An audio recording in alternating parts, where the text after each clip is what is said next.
Josepha s'est expliqué très longuement et pour ce qui nous concerne à Avancem, même si le groupe est pluriel, il est assez d'accord avec les termes exprimés au plan du constat, de l'histoire bien sûr, mais également d'un certain nombre de thématiques. Quand on est nationaliste corse, comme nous le sommes, effectivement, c'est un exercice qui est délicat. Que de dire ce qui est convergent, tout en pointant des divergences, alors même qu'un groupe, qu'une personnalité de l'Assemblée en appelle à une stratégie de reconnaissance au plan international. Mais je préfère très largement dans la forme ce type de débat parce qu'il nous permet aux uns et aux autres de verbaliser et de ne pas nous dérober au plan des principes sur le fait colonial tel qu'il a été décrit, sur la genèse et la situation politique, sur ce qui a été rappelé par un certain nombre d'orateurs. Dire la convergence et dire que quelque chose, sans convoquer un passé douloureux, bien que récent, mais néanmoins de Péagorsiga subsiste encore. Et peut-être que cet élan qui a consisté à un moment de notre histoire à rassembler,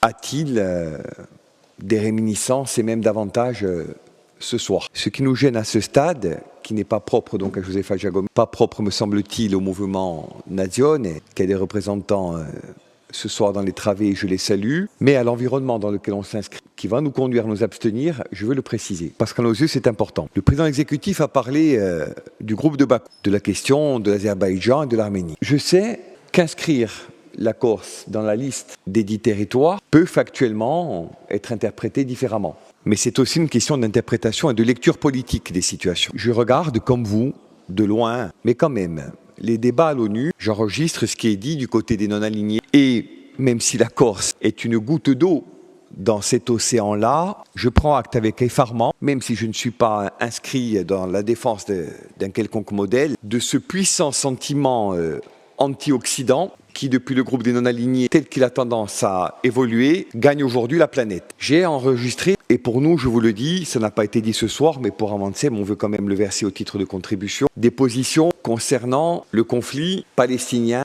et la question posée par le 7 octobre. Apparaître, pour nous, comme s'inscrivant dans un contexte et dans un environnement idéologique qui pourrait de très très loin, et je parle pour nous et pour personne d'autre, porter caution. Ce qui se déroule n'est pas concevable, et quand je dis ce qui se déroule, je vais préciser, la légitimation par un certain nombre de pays ou entités s'inscrivant dans le groupe de groupes et agissements que l'on se refuse à qualifier de terroristes. Ça, pour nous, c'est pas possible. C'est pas possible parce que les mots ont un sens, et je sais que c'est pas le cas, encore une fois, de la composante corse, et pour nous, c'est une ligne de fracture qui est importante. Terminer en disant, le temps viendra où nous pourrons peut-être expertiser ensemble, sereinement, le processus et ses conséquences. Mais à ce stade, ce que nous voulons privilégier, c'est cette démarche-là. Et si demain, il nous fallait nous déployer sur le terrain international, nous le ferions ensemble, en tous les cas, je l'espère, mais pas dans cette stratégie-là,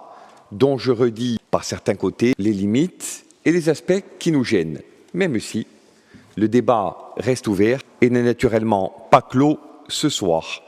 Donc pour notre part, ce sera une abstention. Merci.